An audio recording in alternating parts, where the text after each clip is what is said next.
सबसे आसान काम जो ड्रीम्स आते हैं, सबसे आसान कुछ तकलीफ वाले या चैलेंजिंग या बहुत ही डिफिकल्ट चीज़ें ड्रीम नहीं करते हैं। हम हमेशा ये ड्रीम करते हैं कि मैं फेमस हो जाऊंगा, मैं कुछ कर पाऊंगा और ग्लैमर होगा और बड़ी बड़ी बड़े बड़े लोग होंगे हमारे पास और ऑडियंसेस होगी और फैन फेयर होगा। तो हम बार बार यही ड्रीम क्यों करते हैं? हम ये क्यों नहीं ड्रीम करते हैं कि मैं कुछ करके दिखाना चाहूँगा, मैं कुछ चैलेंजिंग टास्क्स लेना चाहूँगा और उन टास्क्स में उस काम में मैं अपने आप को काबिल प्रूव करना चाहूँगा। तो उस तरह का मेरा एक ड्रीम था कि मैं कुछ ऐसे अचीव करूं जो नॉर्मली जो फिल्म इंडस्ट्री या फिल्म फ्रेटर्निटी या शो बिजनेस में जो लोग चाहते हैं कि सब कुछ आसानी से मिल जाए, कंफर्ट जोन में हम आसानी से चले जाएं और ओवरनाइट हमें सक्सेस मिले। उस तरह का ड्रीम नहीं था मेरा। मेरा ड्रीम थोड़ा सा तकलीफ दे था, क्योंकि मैं जो चाहता था और अब भी चाहता हूँ, मैं ये नहीं कह रहा हूँ कि मेरे सारे ड्रीम्स फुलफिल हो गए हैं। मैं अब भी उस सपने के पीछे लगा हुआ हूँ कि मैं ऐसा कुछ अचीव करूँ जो काबिल तारीफ है। जो जब हम 100 years ऑफ इंडियन सिनेमा देखते हैं कि नेक्स्ट 100 years या नेक्स्ट 50 years हम जब कोई हिस्ट्री रिकॉर्ड करेगा तो मेरे कुछ ऐसी फिल्में या कुछ ऐसा काम उसमें दर्ज हों जो वर्दी हो, जो नोट वर्दी हो। सो मेरा जो जर्नी है वो एक चैलेंजिंग माइलस्टोन की तरफ है। और ये जर्नी शुरू हुआ था 1980 में, जब मैं प्रोफेशनल थिएटर मैंने शुरू की। और मैं हमेशा ये बिलीव करता हूँ और आज भी मैं थिएटर करता हूँ, तो that makes it 35 years of theatre. And I still believe that the theater experience is unbeatable. That's the media or the medium where you are put to the sternest of tests. You are given a responsibility of holding an audience for 2 to 3 hours on your own shoulders. And you are not given a chance to cut or retake or redo something that could go wrong. It's like life itself. It's a small chunk of life, where even in life you sometimes get a chance to go and apologize and say, I'm sorry I did this, can we start all over again? But on a theater platform, you can't say that to an audience, I'm sorry I forgot a very important chunk of my part. So can we start all over again? Because somewhere the audience feels cheated. Just as in real life, when you make a mistake and the other person feels cheated, but the other person is ready to forgive you. But this audience is not ready to forgive you. So you become a laughing stock. So what you are actually doing is expose yourself to the world. This is a very dangerous medium. This is a very risky medium. You can make a fool of yourself without even realizing it. So that is where we are now all coming from. We want to be a part of a creative medium where you are an open book, where everyone talks about you because they have nothing better to talk about. And you are the butt of criticism. So look at the challenges that you are throwing to yourself. So this is the journey I embarked on, fully realizing that there are pitfalls, there are danger points, there are critical points where you can fall and be very badly injured or be mocked at and be written off. So from being a good Brahmin Tamilian boy who's supposed to get into the medical sciences, or who's supposed to get into research in the sciences or be some kind of an engineer, I choose to educate myself in the sciences. I'm a science graduate, but regard the arts as my career. So it was like sailing on two boats and you could slip and fall anywhere. But fortunately for me, I don't know what is it that drove me. Maybe it's a persistent stubbornness of not giving up. Maybe it is what people call perseverance. Maybe it is what people call hard work and a certain kind of optimism. Maybe it is something I wasn't aware of that took me this far. So if I've lasted 35 years in the show business doing theatre, then getting into television when commercial television started in 83 in India, and then getting onto the big screen, first acting, then directing. As we all like to call it, it is a long journey, it is an arduous journey, it was a learning process. Of course, it is still a learning process, I'm still learning. My only aim now is to make films that will make me grow as a director with every film. So that's been the nutshell of what has happened with me, you know. As a writer, as an actor, as a director, and now as an editor, I think these are all allied fields put together. These are not what you call, oh, how do you find time for doing so many things? It's actually not so many things. It's actually one thing, you know. If you're on the cricket field, you better learn to bowl, learn to field, learn to bat. I mean, you can't say, oh, you managed to bat also, you managed to bowl also, oh, you're a good fielder. But that is part of the job, you know. These are all allied, you know, what to say, tributaries of the same art. So you put all that together, और जब तक आप all-rounder नहीं हैं, जब तक आपको सब कुछ नहीं पता है, आप सिनेमाटोग्राफर को भी आपको बताना पड़ेगा कि मुझे ये मूड चाहिए, इस तरह की लाइटिंग चाहिए, और अगर उसने एक बहुत ही सैड सीन को बहुत ही ब्राइट लाइटअप किया है, तो आप में वो बात होनी चाहिए कि आप उनको बताएं कि नहीं, ये मेरे मूड के खिलाफ, ये मेरे सीन के खिलाफ, ये मेरे कैरेक्टर के खिलाफ, उस सिचुएशन के खिलाफ जाता है. So one has to learn lighting. आप बेशक वो फिजिकली नहीं करें, तो one has to know about lighting, one has to know about editing, one has to know about even action.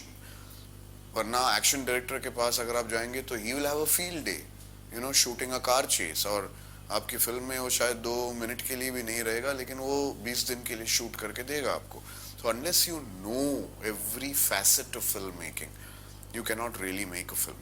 So I think that is what the whole process of my journey has been, learning about the different, you know, aspects of filmmaking, and trying to make myself as complete a filmmaker, as complete an actor, as complete a person as possible. So it's been a great journey, and the journey continues. देखिए, जब हम television में आए तो it was the birth of television in India in 1980, the commercial television, जो sponsor television जो हम जानते हैं आज. और मैं बहुत ही फॉर्चुनेट था, बहुत ही लकी था कि मैं सही वक्त पे आया, क्योंकि जिस वक्त टेलीविजन शुरू हुआ उस वक्त फिल्म मेकर्स टेलीविजन करने लगे थे. साई परांजपे, ऋषिकेश मुखर्जी, बासु चैटर्जी, यश चोपड़ा, ऐसे लोग टेलीविजन बना रहे थे. और टेलीविजन उन दिनों में फॉर्मेट जो था वो वीकली था, और 13 एपिसोड्स थे. 13 एपिसोड्स के अंदर हमें ऑडियंस का अटेंशन लेना था. हाँ, बेशक उन दिनों में एक ही चैनल था, दूरदर्शन. सो उस तरीके से अगर देखा जाए तो एक फोकस्ड व्यूइंग था. जब हमने the sword of Tipu Sultan किया था, हमारा टीआरपी था 70. It is unheard of today. ये जो 2 और 3 और 3.5 के लिए लोग लड़ रहे हैं, और लोग कह रहे हैं कि जब तक कोई शो 3 महीने तक नहीं चलेगा, हम उसे मौका नहीं मिलता है लोगों को बताने के लिए कि ऐसा कोई शो, हम 13 एपिसोड में अचीव करते थे. और उस तरह के टीआरपीस हम लाते थे एक चैनल पर, जो इंडिया का टेरेस्ट्रियल चैनल है, नेशनल चैनल. और उन दिनों में film makers, classics, history, great stories, short stories, उस तरह का, और some great dramatic fiction. It was the time of the birth of the television star, you know. उन दिनों में टेलीविजन स्टार का कोई कॉन्सेप्ट नहीं था. तो जब सतीश शाह आए थे, जब नसीरुद्दीन शाह आए थे गालिब करने, और जब राकेश बेदी, हम लोग सब मिलके we became the first television stars, and we did a lot of good television उन दिनों में. स्लोली क्या हो गया, फिल्म स्टार सडनली रियलाइज कि television is paying, so they shifted the base, and all the big stars wanted to come into television. जो जिस चीज का फाउंडेशन जेन्युइन लोगों ने ले किया था, अब उस टेरिटरी में बाकी लोग घुसकर उसका फायदा, उसका शेयर उठाना चाहते थे. Suddenly weekly programs ended and dailies started. अब डेलीज को ये पता नहीं है कि कहाँ शुरू करें, कहाँ एक्सटेंड करें, कहाँ ख़त्म करें. लेकिन चूंकि sponsorships आए थे, television had become consumerism. Television was no longer a creative medium. Television today is the consumer's media, the sponsor's media. So a soap sells television, an electric switch sells television, cricket league sells television. Genuine products don't sell television anymore. So it is consumed by consumerism. So आप देख सकते हैं कि जो LV प्रसाद की फिल्में थी, जो साउथ की फिल्में थी, जो जेमिनी की फिल्में थी, उन सब चीज़ों को लेकर अब हम टेलीविजन प्रोग्राम्स बनाते हैं. उन चीज़ों को फैमिली को लेके या कोई पुराने ज़माने का जो वैल्यूज़ थे और या विलेजेस में जो होते थे, उन सब को लेकर हम एक ऐसे स्ट्रेच्ड आउट शो बनाते हैं जिसको हम टेलीविजन कहते हैं. और वो एपिसोड जाते हैं 5 साल या 6 साल. It is unending. Actors change होते रहते हैं, टाइम चेंज होता रहता है. You do time jumps and you do anything goes in the name of television today. But the most important and the biggest tragedy of television today is it is no longer made by filmmakers. It is made by executive producers. या कुछ ऐसे क्या कहते हैं जो communication degrees लेके जो लड़कियां आती हैं या छोटे लोग आते हैं और वहाँ कुर्सियों पे बैठ के वो बताते हैं आपको कि we want to do this show, या वो they want to prove that they know what the audience wants, and actually they do not know what the audience wants. They do not know what they want. They have to sit there, save their salaries and save their jobs and try and do and hope to God that this clicks and some TRPs come in. So today television is a shot in the dark. अंधेरे में तीर मारने वाली बात है कि अगर लग गया तो लग गया, नहीं तो नहीं. तो अगर एक विलेज रूरल शो क्लिक होता है तो 100 रूरल शोज शुरू हो जाएंगे. अगर कोई बच्चों पर कुछ क्लिक होता है, द गर्ल चाइल्ड पर क्लिक होता है तो 100 गर्ल चाइल्ड क्लिक शुरू हो जाएंगे. It's a bhed chal. It is something that people are not sure what they're doing. And today, unfortunately, there is no Ramesh Sippy making television, there is no Gulzar Saab making television, there is no Rishida or Bashuda or anybody making television. So what you're getting today is synthetic, regressive, old films being rechurned and made into television shows. So unfortunately today, this is not the television that we started. This is not the television that had the foundation, strong foundation pillars of doyens of Indian cinema.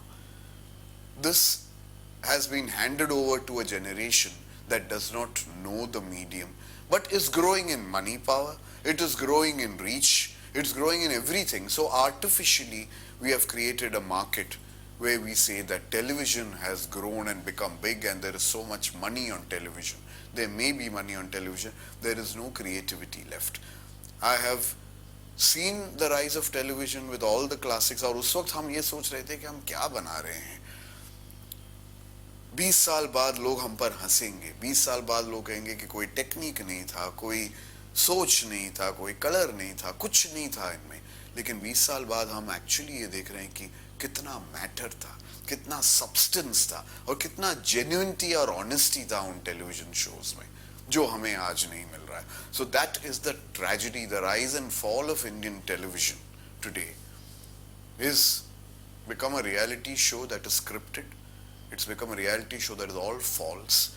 Today's television is the biggest joke and the biggest lie that we are all living. I am a one-man army, I'm leading a war, but the enemy that I'm fighting is a very dangerous enemy. The enemy that I'm fighting is a time and a space and a state of mind where a V. Shantaram does not exist, where a Bimal Roy does not exist, where Shyam Benegal hardly exists, where Hrishikesh Mukherjee, Gulzar, Bashu Chatterjee, Adur Gopalkrishnan, Satyajit Ray, Ritvik Ghatak, Mrinal Sen, you take all the greats of the 60s and the 70s. This is a time where the greats do not exist. This is a time when cinema is hurtling towards a kind of thought and a kind of what one would say a vulgar commercialism, that I am fighting this enemy. This is the enemy that is living in the minds of all the corporate bodies that are deciding what kind of films should be made.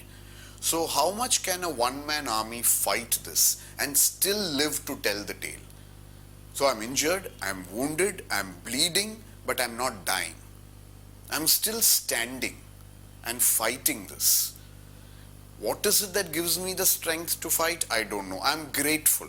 I'm grateful that somewhere some producer comes up from somewhere and believes in my vision, believes in the kind of cinema I do, so I still continue to make films. I don't know how lucky I'll be, how long I'll be as lucky, and when I'll fall on the battlefield. But as of now, I'm standing.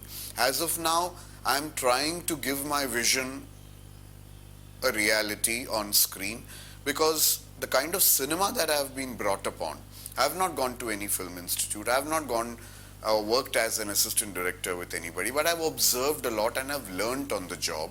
As an actor, when I worked with Sai Paranjpe, when I worked with Hrishikesh Mukherjee, from whom I learnt the art of editing.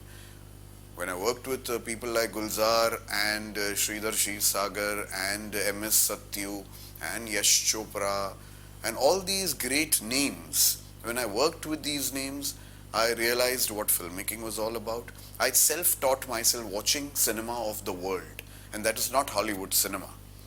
That is cinema from Europe. That is cinema of the masters like Vaida and Bergman and Bertolucci and Truffaut, and further east you see Kurosawa, Eisenstein, and all these great filmmakers. When you watch their cinema, you realize that what you're making is not cinema. It's like, writing in English, and then after reading Shakespeare, you realize that what you've written is not English at all. That is where cinema has reached, and that too in the 60s and the 50s and the 40s, and then coming down to the 70s. It's not that cinema has suddenly become an innovation there now and we are not able to catch up. It is because all the great thoughts and the great acts of, and great masterpieces have already been worked out and done before. And when you see that, you feel so ashamed. When you see Iranian cinema, a country that has been ravaged by war, a country that is so economically backward, but doesn't make cinema like we do in India. It makes international cinema, it doesn't make Iranian cinema. And their films are very simple. Their films are treated so beautifully. Their films are real. You want to reach out and touch them because they feel like flesh and blood. What is stopping us from thinking that way? Is it because we don't have the ability to think? Is it because we don't want to think? Is it because we only see on 200 crores and 300 crores, let's get a star who sells tickets and make our money and run away before we are, hooted out of the film industry? So what is it that is stopping us from making great cinema? We call ourselves the biggest film producing country in the world. Hollywood has given us a nickname which we don't realize is actually an insult, called Bollywood. And we proudly say that we are something called Bollywood. What is Bollywood? The name doesn't make any sense at all. I think it should be called Follywood. So how does one survive with one's thoughts and the convictions that I carry? How does one survive in a world like this? आपने बहुत सही कहा कि as an actor कहाँ हैं scripts जिसके पीछे मैं भागूं और कहूं कि हाँ मुझे ये स्क्रिप्ट करनी है या मुझे ये रोल करना है, मुझे ये कैरेक्टर्स करने हैं. और जब तक श्याम बेनेगल साहब दूसरी फिल्म नहीं बनाएंगे, मुझे पता भी नहीं है कि किसके पास जाऊं और मांगूं उनसे कि प्लीज मुझे रोल दो आपकी फिल्म में, क्योंकि मुझे पता है कि मैं कुछ चैलेंजिंग कर पाऊंगा आपकी फिल्म में. जब तक मैं कर पाया मैं कर रहा हूं. अब मैं वो फिल्में बना रहा हूं जहां मुझे लगता है कि ये एक चैलेंज है मेरे लिए, ये एक नया माइलस्टोन होगा मेरे लिए, at least it's something a step forward मेरे लिए. तो मैं जूझ रहा हूं between all this, between a system that does not let you live and between a conviction that you want to live.